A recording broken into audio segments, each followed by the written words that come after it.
औरत और सपने। उमेश और रीटा की शादी के 10 साल बाद उन्हें बेटी होती है। रीटा, तुमने मुझे जिंदगी की बहुत बड़ी खुशी दी है। तुम भी ना, ये सब भगवान की कृपा है। बस हमारी बेटी बड़ी होकर कुछ अच्छा करे। रीटा की सास बिंदिया ये खबर सुनकर गांव से चली आती है। हम अब से यहीं रहेंगे, दादी पोती साथ में खेलेंगे। अपनी पोती का नामकरण भी हम ही करेंगे। आज से हमारी गुड़िया का नाम होगा सना। आओ मेरी गुड़िया, दादी के साथ खेलोगी ना। वक्त गुजरने लगता है, सना बड़ी होने लगती है। अब सना 10 साल की हो गई है। दादी पोती एक साथ एक ही कमरे में सोते हैं। एक रोज सना आधी रात को घबराकर उठ जाती है। अरे क्या हुआ मेरी बच्ची, तू इतनी घबरा क्यों रही है? दादी, मैंने एक औरत को देखा जो मेरे बेड के नीचे से निकलकर मेरे ऊपर आकर बैठ गई और मुझसे कुछ कहना चाह रही है। अरे बिटिया, मैं हूं ना तेरे साथ। देख देख, तेरे बेड के नीचे कुछ भी नहीं है। मेरी बच्ची आराम से सो जा। अगले दिन फिर वही सब होता है। फिर सना सपना देखकर उठ जाती है। दादी, सपने में फिर मैंने उसी औरत को देखा। वो फिर उसी तरह मेरे बेड के नीचे से मेरे ऊपर आकर बैठ गई है और मुझसे यहाँ से जाने को कह रही है। कौन हो सकती है और कोई तेरे सपने में क्यों आएगा? अच्छा बेटी, वो दिखने में कैसी है, तू बता सकती है?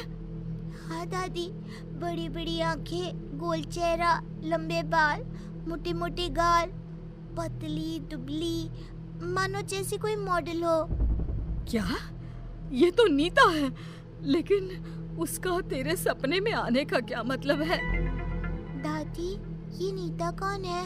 अब कुछ नहीं मेरी बच्ची, तू सो जा। हाँ।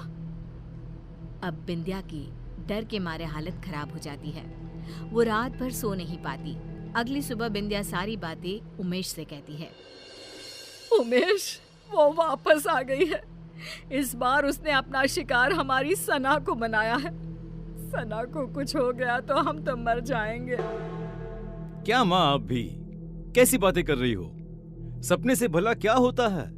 कौन सा वो सच में निकल कर बाहर आ जाएगी?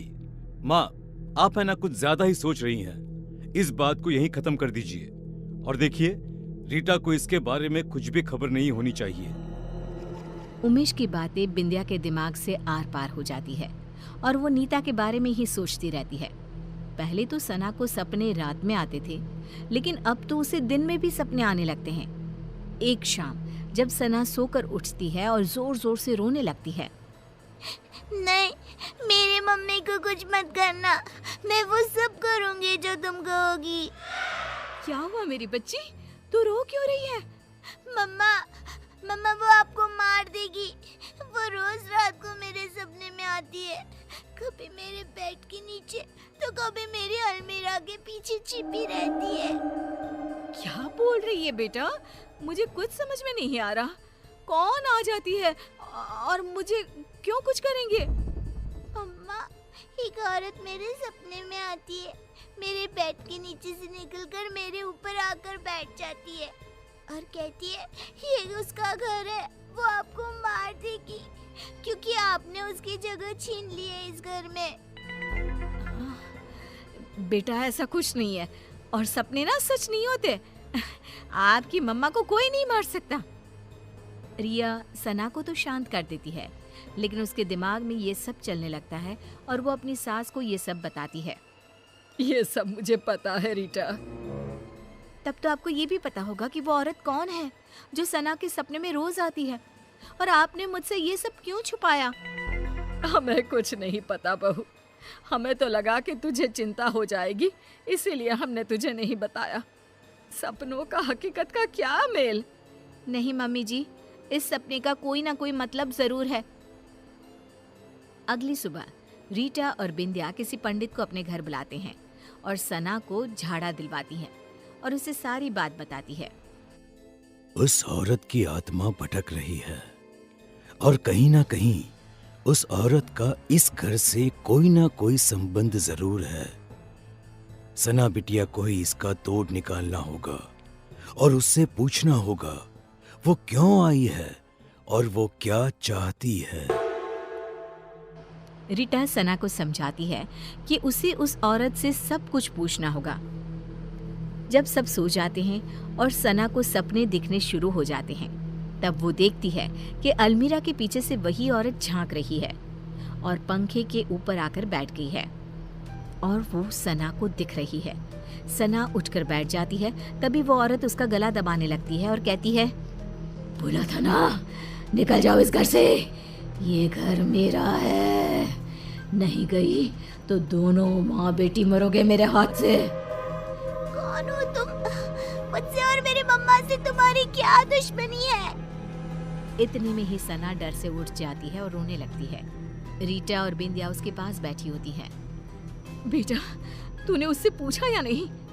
इतने में ही उन लोगों को एक आवाज आती है, पूछा, लेकिन जवाब सुने बिना उठ गई, इसीलिए मुझे यहीं आना पड़ा।